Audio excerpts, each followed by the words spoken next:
Push that rock with Simpson math. Let's talk about the ratio test. We all know that for a geometric series, if you take a term and you divide by a previous term in the series, you're going to get the common ratio R. And when R is less than 1, a proper fraction, less than 1, greater than 0, then that series will converge.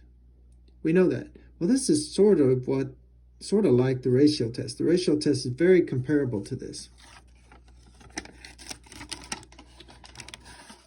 Here we have the ratio test, part 1. The conditions, the hypothesis of the test, say that the terms of the series are positive. So we're adding up positive numbers, no negatives, no zeros. And we're going to take the ratio of a term divided by the previous term, just like you would get that's how you compute the common ratio in a geometric series. You take a term and divide it by the term that came before it. And we're going to take the limit of that expression there, and as n goes to infinity, this new sequence here, we're going to take the limit of that as n goes to infinity. If it's greater than or equal to 0, but strictly less than 1, then the series converges. That's part 1. Part 2? Well, part 2, also, we're talking about positive terms, so we're adding up positive numbers, no zeros, no negatives. We take the limit of the ratio of the terms divided by the previous terms. So this is a new sequence here. We take that limit. If it's greater than 1, strictly greater than 1, then the series diverges.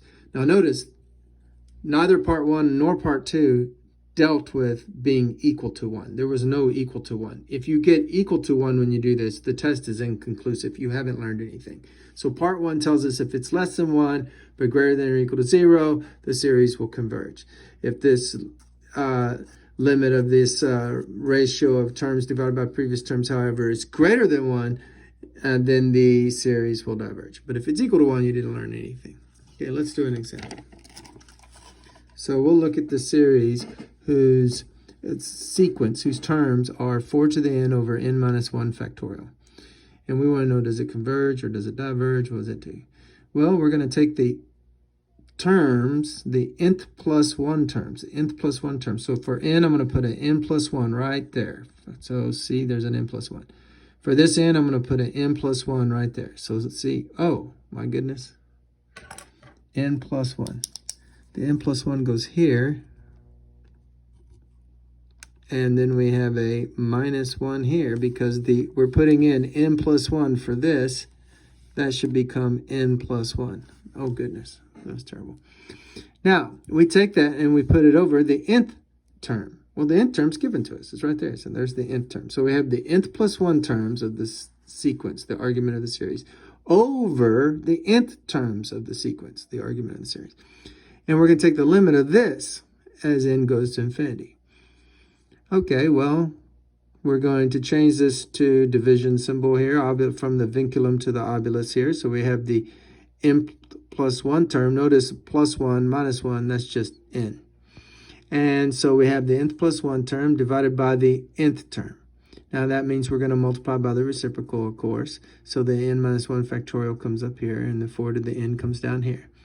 Now here, we can rewrite 4 to the n plus 1 as 4 to the n times 4 to the 1, because when you have like bases, you add the exponents. So I rewrote this 4 to the n plus 1 as 4 to the n times 4.